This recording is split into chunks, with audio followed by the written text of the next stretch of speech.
ನಮಸ್ಕಾರ ಸ್ನೇಹಿತರೆ. ನಮ್ಮ ವಿಜಯನಗರ ಜಿಲ್ಲೆ ಹರಪನಹಳ್ಳಿ ತಾಲೂಕು ನೀಲಗುಂದ ಗ್ರಾಮದ ಮಠದ ಗುರುಗಳ ಹಿತನುಡಿಗಳು, ಅದ್ಭುತವಾದ ಮಾತುಗಳು. ಘೋಷ ಮಾಡುವುದರಿಂದ ಏನು ಲಾಭ ಅಂದರೆ, ಒಳಗೆ ಅದು ಹೋದಂದ್ರೆ ಒಳಗಿರ್ತಕ್ಕಂಥವು ಹೊರಗೆ ಬರ್ತವೆ. ಏನು, ಒಂದು ಕೊಡವನ್ನು ನೀರಿನಲ್ಲಿ ತುಂಬುವಾಗ ನೀರು ಒಳಗೆ ಹೋಗುವಾಗ ಏನು ಮಾಡ್ತೈತಿ, ಕೊಡ ಬುಡು ಬುಡು ಬುಡು ಶಬ್ದ ಮಾಡ್ತೈತಿ. ಯಾಕೆ? ಒಳಗಿರುವಂಥ ಗಾಳಿ ಹೊರಗೆ ಹೋಗ್ತಿರ್ತೈತಿ, ಹೊರಗಿರುವಂಥ ನೀರು ತುಂಬತೈತಿ. ಹಾಗೆಯೇ ನಾವು ಶಿವನಾಮ ಸ್ಮರಣೆಯನ್ನ, ಧ್ಯಾನವನ್ನ, ಪ್ರಾರ್ಥನೆಯನ್ನ, ಈ ಜಯಘೋಷವನ್ನು ಮಾಡುವುದರಿಂದ ಒಳಗಡೆ ಹೋತಂದ್ರೆ ನಮ್ಮಲ್ಲಿರ್ತಕ್ಕಂಥ ಕೆಟ್ಟ ಗುಣಗಳು, ದುಷ್ಟ ಶಕ್ತಿಗಳೆಲ್ಲ ಹೊರಗೋಡುತ್ತವೆ. ಸೂರ್ಯನ ಕಿರಣ ಬಂದರೆ ಕತ್ತಲೆ ಜಿಂಕಪಾಲಾಗಿ ಓಡೋಗುತ್ತೆ. ಅದೇ ರೀತಿಯಾಗಿ ಅಂತ ಪವಿತ್ರವಾಗಿರುವಂಥ ಈ ಅಯ್ಯಪ್ಪ ಸ್ವಾಮಿಯ ಸುಕ್ಷೇತ್ರದಲ್ಲಿ ನೀವೆಲ್ಲ ಇದ್ದೀರಿ. ಅದಕ್ಕೆ ನಿಮ್ಮ ಮನಸ್ಸು ಈ ಕಡೆಗೆ ಇಲ್ಲ ಅನ್ನೋದಕ್ಕೆ ನೀವೆಲ್ಲ ಜಯಘೋಷಿರ್ತಿರ್ತವು.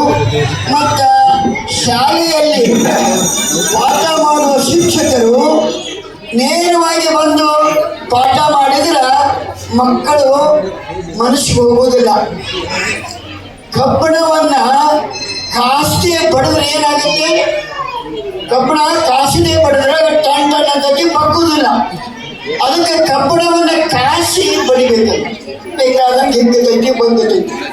ಅದೇ ರೀತಿಯಾಗಿ ಶಿಕ್ಷಕರಾಗಿರ್ತಕ್ಕಂಥವರು ಕೂಡ ಮಕ್ಕಳಿಗೆ ಪಾಠ ಮಾಡುವಾಗ ಅಥವಾ ಗುರುಗಳಾಗಿರ್ತಕ್ಕಂಥವರು ಭಕ್ತರಿಗೆ ಉಪದೇಶ ಮಾಡುವಾಗ ನಿಮ್ಮ ಚಿತ್ತವನ್ನು ಆಕರ್ಷಿಸಿ ನಾವೇನಾದ್ರೂ ಉಪದೇಶ ಮಾಡಿದ್ರೆ ತಲೆಯೊಳಗೆ ಹೋಗ್ತೈತಿ.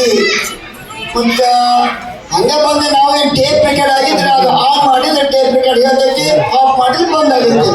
ನಾವು ಟೇಪ್ ರೆಕಾರ್ಡ್ ಆಗಲ್ಲ, ಗುರುಗಳು ನಿಮಗಾಗಲೇ ಇರ್ತಕ್ಕಂಥವ್ರು. ನಾವು ನಮ್ಮದೇನು ಯಾಕಂದ್ರೆ ನಿಮ್ಮನ್ನ ಜ್ಞಾನ, ಅರಿವು, ತಿಳುವಳಿಕೆಯಿಂದ ಎಚ್ಚರ ಮಾಡಲಿಕ್ಕಾಗಿರ್ತಕ್ಕಂಥದ್ದು. ಅದಕ್ಕೆ ಹೇಳೋದು, ಕಬ್ಬಣ ಅಂತೈತಿ, ನಾ ಭಾಳ ಗಟ್ಟಿ, ಯಾಕಂದ್ರೆ ಹಾರ್ಡ್ವೇರ್ ಅಂದ್ರೆ ನಾ ಭಾಳ ಗಟ್ಟಿ, ನನ್ನನ್ನು ಯಾರೂ ಬಗ್ಗಿಸ್ಲಿಕ್ಕಾಗಲ್ಲ ಅಂತ ಹೇಳುತ್ತೆ. ಆದರೆ ಬೆಂಕಂತೂ ನಾನು ನಿನ್ನನ್ನು ಬಗ್ಗಿಸ್ತೇನೆ ಅಂತು. ಯಾಕಂದ್ರೆ ನಾನು ಪವರ್ಫುಲ್, ನಿನಗಿಂತ ಪವರ್ಫುಲ್ ಅದರಿ. ಹುಡುಗರ ಕಾರ್ತಿಕ್ ಹಚ್ಚಿ ಬಂದ್ ಮಾಡ್ರಿ. ಅವು ಕಾರ್ತಿಕ್ ಅಂದ್ರೆ ದೀಪ ಹಚ್ಚಿದ್ದೇವೆ, ಮತ್ತೇನಾರು ಹಚ್ಕೊಂಡು ಮತ್ತೆ ಕೊಟೇಶನ್ ಅವು ಗಲ ಮಾಡ್ತಾರೆ. ಆ ಕಡೆ ಕಳಿಸಿ ಗುಡ್ಡದ ಕಡೆ ಅಲ್ಲಿ ಹುಚ್ಚಿ ಕೆರೆಗೆ ತೆಗೆದೋಡೋಣ. ಕಬ್ಬಣ ಭಾಳ ಗಟ್ಟಿ, ನನ್ನನ್ನು ಬಗ್ಸುವುದು ಯಾರಿಲ್ಲ ಅಂತ ಹೇಳ್ತದೆ. ಅಲ್ಲೇ ಮಕ್ಕಳಿಗೆ ಬೆಂಕಿತ್ತು, ಮಗನ ನನ್ನೊಳಗೆ ಬಾ, ನಿನ್ನ ಕಾರಣನೇ ಹೆಂಗೆ ಬೇಕಾದಂಗೆ ಬಂದಿದ್ದೀ ಅಂತ ಬೆಂಕಿ. ಯಾಕ? ಬೆಂಕಿಯೂ ಕೂಡ ಭಾರಿ ಪವರ್ಫುಲ್. ಒಲೆಯಾಗ ನಮ್ಮ ತಾಯಿಗಳು ಅಡುಗೆ ಮಾಡೋಕ್ಕೆ ಒಲೆ ಹಚ್ಚಿ ಉರಿದರೆ ನಿಲ್ಲಬಹುದು. ಒಲೆಯಾಗ ಬೆಂಕಿ ಹಚ್ಚಿದ್ರಿ ಅಂದರೆ ಅದನ್ನು ತೆಗೆದು ನೀವು ನೀರು ಹಾಕಿ ಆರಿಸ್ಬೋದು. ಧನೆ ಹತ್ತಿ ಉರಿದರೆ ಈ ಜಗತ್ತ ಹತ್ತಿ ಉರಿಯಾಕತ್ತಂದ್ರೆ ಎಲ್ಲಿ ನೀರು, ಯಾರು ಹತ್ತೀರಿ? ಅದಕ್ಕೆ ಹೆಣ್ಣುಮಕ್ಕಳು ಬೆಳಿಗ್ಗೆ ಒಲಿ ಪೂಜೆ ಮಾಡಿ ಬೆಂಕಿ ಹಚ್ಚಿಸ್ತಾರೆ. ಬೆಂಕಿ ಹಚ್ಚಿಸ್ತಾರೆ ಅನ್ನೋದ್ರ ಪಾಪ ಅವ್ರಿಗೆಲ್ಲ ಮತ್ತೆ ತೊಂದರೆ ಆಗ್ತೈತಿ. ಬೆಂಕಿ ಹೊತ್ತಿಸ್ತಾರೆ. ಮತ್ತು ಅವ್ರಿಗೆ ಏನು ಗುಣಧರ್ಮ ಅಂದ್ರೆ ಬೆಂಕಿ ಆರಿಸೋದಿಲ್ಲ. ಯಾಕೆ ಹೇಳಿ?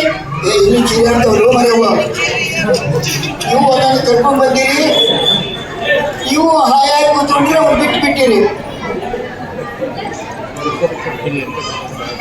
ಯಾಕೆ ನಾವು ಹಿಂಗೆ ಹೇಳ್ತೀವಿ ಅಂದ್ರೆ, ಉಪದೇಶ ಮಾಡೋದು ಒಂದು ಧ್ಯಾನ, ಪ್ರಾರ್ಥನೆ, ತನ್ಮಯತೆ, ಯೋಗ. ಅದೇ ಕೇಳಿದ್ರೆ ಟೇಪ್ ರೆಕಾರ್ಡ್ ಎಲ್ಲೇ ಯಾರೋ ಹೇಳಿದ್ರೆ ಸಂಗ್ರಹ ಮಾಡ್ಕೊಂಡಿದ್ದೀವಿ. ನೀವು ಆನ್ ಮಾಡಿದ್ರೆ ಹೇಳ್ತೈತಿ, ನೀವು ಗಲಾಟೆ ಮಾಡಿದ್ರೆ ಏನು ಹೊಯ್ಕೊಂಡ್ರೂ ಬಿಟ್ಟರೆ ನಾವು ಗೊತ್ತಿಲ್ಲ. ಅದಕ್ಕೆ ನಮಗೇನಾದ್ರೂ ಇದೊಂದು ತಪಸ್ಸನೆ. ಈ ವಿಷಯಗಳು ನಿಮ್ಮ ತಿಳಿಯಾಗ ಹೋದ್ರೆ ನಮಗೆ ಆನಂದ ಆಗ್ತೈತಿ. ನಮ್ಮದು ಕೂಡ ಧ್ಯಾನ ಆದಂಗೆ, ಅದು ಪ್ರಾರ್ಥನೆ ಆದಂಗೆ, ಶಕ್ತಿ ಆದಂಗೆ. ಅದಕ್ಕೆ ಗುರು ಶಿಷ್ಯರ ಸಂಬಂಧ, ತಾಯಿ ಮಕ್ಕಳ ಸಂಬಂಧ ಹೆಂಗಿರ್ತೈತೆ ಅಂದ್ರೆ ನೀವು ಅದನ್ನು ಆನಂದವಾಗಿ ಕೇಳಬೇಕು. ಆಯ್ತಾ? ಈಗ ಬೆಂಕಿ ತಾಯಿಗಳು ಬೆಳಗ್ಗೆ ಎದ್ದು ಬೆಂಕಿ ಹಚ್ಚುತ್ತಾರೆ ಒಲೆಯಾಗ. ಆದರೆ ಆದ್ರೆ ಅವ್ರು ಆರಿಸೋದಿಲ್ಲ. ಯಾಕಂದ್ರೆ ಅಗ್ನಿ ದೇವತೆ ಅದನ್ನ ಆರಿಸಬಾರ್ದು, ಆರಿಸಿದ್ರೆ ಅಪಶಕುನ ಅಂತೀರಿ. ಮನೆ ಒಳಗೆ ನೀವು ದೀಪ ಹಚ್ಚಿರ್ತೀರಿ, ಅದು ಅಕಸ್ಮಾತ್ ಆರ್ತದೆ, ಏನೋ ಆಗ್ಬೋದು ದೀಪ ಆರ್ದು ಏನು ಅಪಶಕುನ ಅಂತೀರಿ. ಅಂದ್ರೆ ಅದು ಹೊರಗಿನ ದೀಪ, ಗಾಳಿ ಬಂದ್ರು ಆರ್ತೈತಿ, ನೀವು ಉಪ್ಪು ಬಂದ್ರು ಆರ್ತೈತಿ, ಏನಂದ್ರು ಆರಂತೆ. ಆದ್ರೆ ಗುರುಗಳು ಹಚ್ಚಿರುವಂತ ಜ್ಞಾನದ ಅರಿವಿನ ದೀಪ ಏನೈತಲ್ಲ ಅದು ಆರಬಾರ್ದು. ಅದನ್ನ ಎಲ್ಲಿ ಹಚ್ಚಿರಿ ಅಂತಾರ ನೀವು ಕೇಳಿದ್ರ, ಇಲ್ಲಿ ಹೊರಗೆ ಹಚ್ಚಿರಿ. ಎಣ್ಣೆ ಪ್ರಣತೆ ಭಕ್ತಿ ಇದೆ. ಆದರೆ ನಾವು ಹಚ್ಚುದು ಏನಂತಂದ್ರೆ ನಿಮ್ಮ ತಲೆ ಒಳಗೆ ಅರಿವನ್ನ ತುಂಬಿ ನೀವು ಜ್ಞಾನದ ಪ್ರಕಾಶದಲ್ಲಿ ಬೆಳಗಬೇಕು, ಜ್ಞಾನವಂತರಾಗಬೇಕು. ಮೌಢ್ಯತೆಯನ್ನ ಅನ್ನೋ ಕತ್ತಲೆಯನ್ನ, ಆಮೇಲೆ ಅನಾಚಾರ ದುಷ್ಟಶಕ್ತಿ ಅಂತಕ್ಕಂಥ ಕತ್ತಲೆಯನ್ನು ಹೋಗ್ಬೇಕು ಅನ್ನೋದಕ್ಕೆ ಈ ಜ್ಞಾನದ ಬೆಳಕನ್ನ ನಾವು ಒಳಗೆ ಹೊರತಿದ್ದೇವೆ ನೋಡಿ. ಇದು ಶ್ರೇಷ್ಠ. ಯಾಕಂತಂದ್ರೆ ಹೊರಗೆಲ್ಲ ಬಹಳಷ್ಟು ನಾವು ಸೋಪಚ್ಚಿ ಸ್ನಾನ ಮಾಡ್ತೀವಿ. ಅದಕ್ಕೆ ಜ್ಞಾನಿಗಳು ಹೇಳಿದ್ರು, ಮಂಡೆ ಮಾಸಿದೊಡೆ ಮಹಾಮಜ್ಜನವ ಮಾಡುವರು, ವಸ್ತ್ರ ಮಾಸಿದೊಡೆ ಮಡಿವಾಳಗಿಕ್ಕುವರು, ಮನದ ಮೈಲಿಗೆ ತೊಳೆಯಬೇಕಾದರೆ ಕೂಡಲ ಸಂಗನ ಶರಣರ ಅನುಭವ ಮಾಡುವ. ನೋಡಿದ್ರೆ ಬಹಳಷ್ಟು ತಲೆ ಹೊಲಸಾಗಿತ್ತಂದ್ರೆ, ಮೈ ಹೊಲಸಾಗಿತ್ತಂದ್ರೆ ಏನ್ ಮಾಡ್ತೀರಿ? Liril soap, Mysore sandal soap, shampoo ತಗೊಂಡು ಚೆನ್ನಾಗಿ ತಿಕ್ಕಿ ಮಹಾಮಜ್ಜನ ಹದವರಿತ ಬಿಸಿನೀರಿಂದ ಸ್ನಾನ ಮಾಡಿಬಿಟ್ಟಿರಂದ್ರ ಮೈ ಹೊಲಸು ಹೋಗುತ್ತೆ, ಹಲವಾರಾಗುತ್ತೆ. ಮಂಡೆ ಅಂದ್ರೆ ತಲೆ ಮಾಸಿದರೆ ಅಂತ ಅಷ್ಟೇ ಹೇಳ್ಯಾರ ಅವರು. ಮೈನೂ ಕೂಡ ಮಂಡೆ ಮಾಸಿದರೆ ಮಹಾಮಜ್ಜನವ ಮಾಡುವುದು, ವಸ್ತ್ರ ಮಾಸಿದರೆ ನೋಡಿ ನೀವೆಲ್ಲ ಈ ಬಟ್ಟೆ ಹೊಲಸಾತಂದ್ರೆ ಏನ್ ಮಾಡ್ತೀರಿ? ನೀವೇ ಸೋಪ್ ಹಚ್ಚಿ ಕ್ಲೀನ್ ಆಗಿ ಹೊರಗೆ ಹೋಗಿ ತೊಳೆದು ಸೋಪ್ ಹಚ್ಚಿ ಒಗೆದು ಫಾಸ್ಟ್ ಇಸ್ತ್ರಿ ಮಾಡಿ ಬಟ್ಟೆ ಹಾಕೋತೀವಿ. ಅವಾಗ ಹೆಂಗಿರ್ತೈತಿ? ಮಲಿನಾದ ಬಟ್ಟೆ ಹೆಂಗಿರ್ತವು? ಅದಕ್ಕೆ ನಾವು ಮಡಿವಾಳ ಇದ್ದಂಗ ಮಡಿವಾಳ ಕೊಟ್ಟಿದ್ದು. ಹಿಂದೆಲ್ಲ ಒಂದು ವ್ಯವಸ್ಥೆ ಇತ್ತು, ಬಡಿಗ, ಕಮ್ಮಾರ, ಮಡಿವಾಳ, ಹೀಗೆ ಒಂದು ಅವರವರ ಆಯ್ಗಾರ ಅಂತ ಅವ್ರು ಮಾಡ್ತಾ ಇದ್ರು. ಈಗ ವಾಷಿಂಗ್ ಮಿಷಿನ್ ಬಂದ ಮೇಲೆ ಮಡಿವಾಳರು ಕೂಡ ಅವರು ಒಳ್ಳೆ ಸ್ಟ್ಯಾಂಡರ್ಡ್ ಆದ ಮೇಲೆ ಆ ಕಾಯ್ದೆ ಯಾರು ಮಾಡೋದು? ಯಾಕಂದ್ರೆ ಮಾಡಿದ್ರೆ ನೀವೆಲ್ಲ ಅಸಹ್ಯ ಮಾಡ್ತೀರಿ. ಮೂರು ಬಟ್ಟೆ ತೊಳೆಯವ ಅಂತ ಅವನು ಯಾರು ಮುಟ್ಟುವುದಿಲ್ಲ, ಸೇರುವುದಿಲ್ಲ ಅಂತ ಅವನು ಬಿಟ್ಟು ಅವನು ಕೂಡ ಕಾಯ್ದೆ ಮಾಡ್ಕೊಂಡದ. ಬಸವಣ್ಣನವರು ಕೊಟ್ಟಿರುವಂತ ಕಾಯ್ದೆ ಇದು. ಕಾಯ್ದೆ ಚಪ್ಪಲಿ ಹೊಲಿಯುವಂತ ಹಿಡ್ಕೊಂಡು ಲಿಂಗ ಪೂಜೆ ಮಾಡುವವನು ಕೂಡ ಸಮಾನ ಇದೊಂದು ಕಾಯಕ ಅಂತ ಬಸವಣ್ಣವರು ಹೇಳಿದ್ದು. ಆದರೆ ನಾವು ಕಾಯ್ದಿದ ಮೇಲೆ ಅವರ ಮೇಲೂ ಕೀಳಂತ ಕಟ್ಟಿದ್ದೇವೆ. ಮಡಿವಾಳ ಬಟ್ಟಿ ತೊಯ್ತಾರೆ ಊರಂತ. ಆದರೆ 12ನೇ ಶತಮಾನದೊಳಗೆ ಬಸವಣ್ಣನವರಲ್ಲಿರ್ತಕ್ಕಂಥ ಮಡಿವಾಳ ಮಾಚಿದೇವ ಅಂತ ಒಬ್ಬ ಶರಣ ಯಾರು ಬಟ್ಟಿ ತೊಳಿತಿದ್ದ ಕಲ್ಯಾಣ ಕೇರಿ ಒಳಗ ಯಾರು ಶರಣರಂದ್ರೆ ಯಾರು?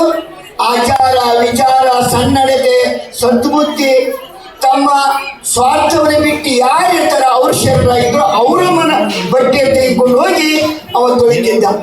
ಈ ಅನಾಚಾರಿಗಳು, ಕುಡುಕರು, ಅವೇದಿಗಳು ಇವ್ರ ಬಟ್ಟೆಯನ್ನು ತೊಳಿತಿದ್ದಿಲ್ಲವ. ನೋಡ್ರಿ, ಇದು ಕಾಯಕ. ಮತ್ತೆ ನಮ್ಮದು ಏನು, ನಾವು ಮಡಿವಾಳಿದ್ದಂಗ ಅಂತ ಈಗ ಹೇಳಿದೆ ನಿಮಗೆ. ಆತ ಏನ್ ಮಾಡ್ತಾನೆ ಮಡಿವಾಳ? ನಿಮ್ಮ ಮೈಲಿಗೆ ಬಟ್ಟೆ ತಗೊಂಡು ಹೋಗಿ ಹೊಡಿಗೆ ಕೆರೆಗೆ ಹೋಗಿ ಅದು ತೋರಿಸಿ ಅವನೇನ್ ಮಾಡ್ತಾನ? ನೀರಾಗಿ ಎತ್ತಿ ಸೋಪ್ ಹಚ್ಚಿ ಚೆನ್ನಾಗಿ ಪಟ್ಟು ಒಗೆದು ಮತ್ತೆ ನೀರಿನಲ್ಲಿ ಹಿಂಡಿ ಒಣಗಿಸಿ ಇಸ್ತ್ರಿ ಮಾಡಿ ನಿಮ್ಮ ಮನೆಗೆ ಕೊಡ್ತಾನ. ಆ ಒಳ್ಳೆ ಬಟ್ಟೆಯನ್ನು ಹಾಕೊಂಡಾಗ ನೀವು ಹೆಂಗೆ ಕಾಣ್ತೀವಿ? ಟ್ರಿಮ್ ಆಗಿ ಕಾಣ್ತೀವಿ. ಹಾಗೆ ನಾವು ಕೂಡ ನಿಮ್ಮ ಮನದ ಮೈಲಿಗೆ, ಮನುಷ್ಯೆಲ್ಲರೂ ಹೊಲಸಾಗಿರುತ್ತೆ. ಯಾಕಂದ್ರೆ ವ್ಯವಹಾರ, ವ್ಯಾಪಾರ, ಸಂಸಾರ ಬಹಳಷ್ಟು ಏನೇನೋ ಈ ಕಲುಷಿತದಿಂದ ನಮ್ಮ ಮನಸ್ಸು ಹೊಲಸಾಗಿರ್ತದೆ. ಈ ಮನಸ್ಸನ್ನು ಬಟ್ಟೆಯನ್ನ ನಾವು ಬರುವುದಕ್ಕೆ ನಾವು ತಗೊಂಡು ಜ್ಞಾನ ಅನ್ನೋ ನೀರಿನಲ್ಲಿ ಎತ್ತಬೇಕು, ಎತ್ತೇವೆ. ಆಮೇಲೆ ಪ್ರವಚನ, ಆಶೀರ್ವಚನ, ನುಡಿ ನಮನ ಅನ್ನುವ ಸೆಳೆತದಿಂದ ಜ್ಞಾನವನ್ನು ನೀರಿನಲ್ಲಿ ಎತ್ತಿ ಭಕ್ತಿಯನ್ನು ಸೋಪನ್ನು ಹಚ್ಚಿ ಪ್ರವಚನ ಅಥವಾ ಆಶೀರ್ವಚನನ್ನು ಒಗೆತದಿಂದ ನಿಮ್ಮ ಮನದ ಮೈಲಿಗೆ ಕೊಳೆಯನ್ನು ಕಳೆದು ನಾವೇನ್ ಮಾಡ್ತೇವೆ? ದೀಕ್ಷೆ, ಲಿಂಗ ಧಾರಣೆ ಅನ್ನೋ ಇಸ್ತ್ರಿ ಮಾಡಿ ನಿಮಗೆ ಬಟ್ಟಿ ಕೊಡ್ತೇವೆ. ನೀವು ಅವಾಗ ಹೆಂಗಿರ್ತಾರೆ ವ್ಯಕ್ತಿ? ಆಚಾರ ವಿಚಾರ ದೀಕ್ಷೆ ಆದ ವ್ಯಕ್ತಿ ಹೆಂಗಿರ್ತಾನ? ನಮ್ಮ ಸಂಜನಕಲ್ ಕೊಟ್ರೇಶನ್ ಇದ್ದಂಗೆ ಅಂತ ನೋಡ್ರಿ. ಯಾಕಂದ್ರೆ ಅಂತ ನೋಡ್ರಿ, ಶರಣ ಇದ್ದಂಗೆ ಅದನ್ನೆಲ್ಲ ಹಂಗ ಮತ್ತೆ ಎತ್ತೊತ್ತ ಹಾಗೆ ಮನೆಯಿಂದ ಮುಖ ತೊಳ್ಕೋದಿಲ್ಲ, ವಿಭೂತಿ ಹಚ್ಕೋದಿಲ್ಲ, ಏನಿಲ್ಲ. ಹಾಗೆ ಜವು ಬಂದ್ರೆ ಇದು ಮತ್ತೊಂದು ಜವುದು ಆಗ್ತಿರ್ತಾರೆ, ಭೂತ ಅದು ಬಡ್ಕೊಂಡೈತೆ ಹೋಗ್ತೀರಂಗ. ಅದಕ್ಕೆ ನೀವು ಬರೋಕೆ ಅದಕ್ಕೆ ಫಾಸ್ಟು ಇಂಥ ಗುರು ಸನ್ನಿಧಿ ಒಳಗೆ ದೇವಸ್ಥಾನಕ್ಕೆ ಬರುವಾಗ ನಾವು ಆ ರೀತಿಯಾಗಿ ಬೇರೆ ಇರಬೇಕು. ಅದಕ್ಕೆ ನಾವು ಮಡಿವಾಡ್ರಲ್ಲಿ ಹೌದಿಲ್ಲ. ಆ ರೀತಿ ಒಳಗೆ ಇಲ್ಲಿ ಬೆಂಕಿಯನ್ನ ತಾಯಿಗಳು ಆರಿಸುದಿಲ್ಲ, ಅದು ದೇವರಂತ ಅವ್ರು ಏನ್ ಮಾಡ್ತಾರ, ಆರಿಸುದಿಲ್ಲ. ಅವ್ರು ಹಂಗ ಇದು ಮಾಡಿ ಇಡ್ತಾರೆ. ಅದಕ್ಕೆ ಅವರು ಸಂಕಲ್ಪ ಮಾಡ್ಯಾರ. ಹೆಣ್ಣು ಮಕ್ಕಳಿಗೆ ಯಾವ ಗಂಡು ಮಕ್ಕಳಿಗೂ ಕೂಡ ಕಡಿಮೆ ಏನಿಲ್ಲ. ಅವರು ಎಲ್ಲ ರಂಗದಲ್ಲಿ ಕೂಡ ಮುಂಚೂಣಿಯಲ್ಲಿದ್ದಾರ. ಮತ್ತು ಮೇಲಾಗಿ ಅವ್ರಿಗಿಂತ ಇವರು ಚಾಕು ಚಕ್ಕೆಯಿಂದ ಕೆಲಸ ಮಾಡಿ ಇವೇ ಸರ್ಕಾರದ ಅವರನ್ನು ತಗೊಂಡಿದ್ದು. ಅವು ಸೋಮಾರಿಗಳಾಗಿರ್ತವೆ ಗಂಡು ಮಕ್ಕಳೆಲ್ಲ. ನಿಮ್ಮಲ್ಲಿ ಇಷ್ಟೇ ಇದೆ. ಆ ರೀತಿಯಾಗಿ ಅದಕ್ಕೆ ಒಂದು ಡಿಪಾರ್ಟ್ಮೆಂಟ್ ಸೇರಿಲ್ರಿ ಅಂಜನಪ್ಪನವ್ರ ಇವರು ಎಲ್ಲ ಡಿಪಾರ್ಟ್ಮೆಂಟ್ ಸೇರಿ ಒಂದು ಡಿಪಾರ್ಟ್ಮೆಂಟ್ ಸೇರಿಲ್ಲ ಇವರು. ಯಾವ್ದಂದ್ರೆ ಅಗ್ನಿಶಾಮಕ ದಳ. ಅಲ್ಲಿ ಅದನ್ನೇ ಪೊಲೀಸರು ಅದವು, ಎಲ್ಲ ಅಲ್ಲಿ ಮಿಲಿಟರಿ ಅದವು, ಗಡಿ ಕಾಯ್ದು ಹೋಗ್ಯಾರ. ಅಲ್ಲಿ ಆಗಿಲ್ಲಂದ್ರೆ ಅದು ಟನ್ ಗಂಟೆ ಆಡ್ಸೋದು ಬೆಂಕಿ ಹರಿಸ್ತೈತೆ. ಅದು ಇವ್ರು ಬೆಂಕಿ ಹರಿಸೋದು ನಮ್ಮ ಅವಶ್ಯಕತೆ ಅದು ಸೇರ್ಕೊಂಡೆ. ನೀವು ಪಾಪ ಚಪ್ಪಲಿ ಹೊಡೆಯೋಷ್ಟು ಕೂಡ ಒಂದು ಶಕ್ತಿ ಇದೆ ನಾಗರಾಜ್ ಅವರ. ಯಾಕಂದ್ರೆ ಅದು ಒಂದು ಎಮೋಷನ್, ಆನಂದ, ತನ್ಮಯತೆ. ನಾವು ಇದರಲ್ಲಿ ಅಧ್ಯಾತ್ಮದಲ್ಲಿ ತನ್ಮಯತೆ ಹೊಂದಿದ್ರೆ ನಿಮ್ಮ ರೋಗಗಳು ಹೋಗ್ತವೋ.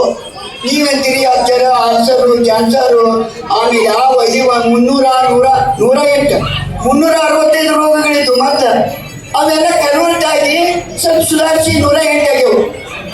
ಅದಕ್ಕೆ ನಿಮ್ಮ ಆಂಬುಲೆನ್ಸ್ ಏನೈತಿ 108 ಅಂತಿರ್ತಾರೆ. ನಮ್ಮ ಕಾಲಕ್ಕೆ ನಾವು ಸಣ್ಣರಿದ್ದಾಗ ಕಾಲ್ರ ಮಾರ್ಗ ಅಂತಿದ್ದು ಅವ ಈಗ BP ಶುಗರು ಆಗಿ 108 ಬಂದವು. 2-3 ಶೇರ್ಸ್ ಮಾಡಿದ್ರೆ ಕಾಣ್ತೈತಿ ಇಲ್ಲಿ.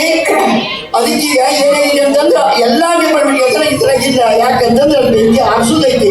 ಅದಕ್ಕೆ ಬೇಡಪ್ಪ ನಾವು ಹೆಣ್ಮಕ್ಳು ಅದನ್ನ ಅವಶ್ಯಕತೆ ಆಗ್ತೈತಿ ಅಂತ ಅಷ್ಟು ಪವಿತ್ರ ಇರಲಿ. ಇಲ್ಲಿ ಏನಾದ್ರು ಬೆಂಕಿ ನಾನು ಗದ ಅಂತ ನಾನು ಒಳಗೆ ಬೀಳನೇನು ಸುಟ್ಟು ಹಿಗ್ಗ ಮಾಡ್ತೇನೆ ಅಂತ ಬೆಂಕಿ ನಾವು ಪವರ್ಫುಲ್ ಅಂತ. ಮಗನ ನೀ ಬೆಂಕಿ ನೀರು ಶ್ರೇಷ್ಠ ಆಗಿದ್ರೆ ಘನ ಆಗಿದ್ರೆ ನಿನ್ನನ್ನು ನಾನೇನು ಮಾಡ್ತೇನೆ, ನೀರಂತೂ ಆರಿಸಿಬಿಡ್ತೇನೆ, ಸುರುಕಂತ ತಣ್ಣಗಾಗಿ ಬಿಡ್ತೀನಿ.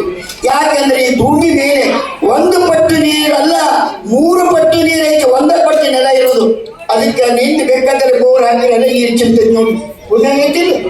ಅದಕ್ಕೆ 4 ಗಣ ಅಂತ ನೀರು, ಅದು ನೀರು 4 ಗಣ ಅಂತ ಪವರ್ಫುಲ್ ಆಗಿ ಬೀಗದಿಂದ ಅಡ್ಡಾಡಕತ್ತು. ಅಲ್ಲೇ ಮನುಷ್ಯ ಇದ್ದ, ನೀನೇನು ಗಣ 2 ನಿಮಿಷನಾಗೆ ನೀನು ಘಟ ಕುಡಿದು 1 ರೂಪದಲ್ಲಿ ಬಿಟ್ಟು ಬಿಡ್ತಾನೆ ನೋಡಿ. ಅಸಹ್ಯ ಮಾಡಿದ್ನಿ ಮನುಷ್ಯ ಅವನು ನೋಡಿ ಹೆಂಗೈತಿ. ಮನುಷ್ಯ ಗಣಾದ ಮನುಷ್ಯನ ಶ್ರೇಷ್ಠ. ಯಾಕಂದ್ರೆ ಜಗತ್ತಿನೊಳಗ ಹಣ ಕಂಡಿಡ್ದವ ದೇವರಲ್ಲ, ಹಣ ಸೃಷ್ಟಿ ಮಾಡಿ ಕೆಲಸ ದೇವರು. ಮೊಬೈಲ್ ಕಂಡಿಡ್ದವ ಯಾರು? ಮನುಷ್ಯ. ಅದ್ಭುತ ಇವು ಪೋವಾಡದಲ್ಲಿ ಮನುಷ್ಯಂದು. ದೇವರು ಶಿವ ಈ ಜಗತ್ತನ್ನು ಸೃಷ್ಟಿ ಮಾಡಿ ಮಲ್ಕೊಂಡ್ಬಿಟ್ಟ. ಬ್ರಹ್ಮ ಜೀವಿಗಳನ್ನು ಸೃಷ್ಟಿ ಮಾಡಿ ಮಲ್ಕೊಂಡ್ಬಿಟ್ಟ. ಮನುಷ್ಯ ಮೊಬೈಲನ್ನು ಸೃಷ್ಟಿ ಮಾಡಿ ತಾನೂ ಮಲಗಲಿಲ್ಲ, ಮಲಗವರನ್ನು ಮಲಿಸಿಕೊಳ್ಳಲಿಲ್ಲ.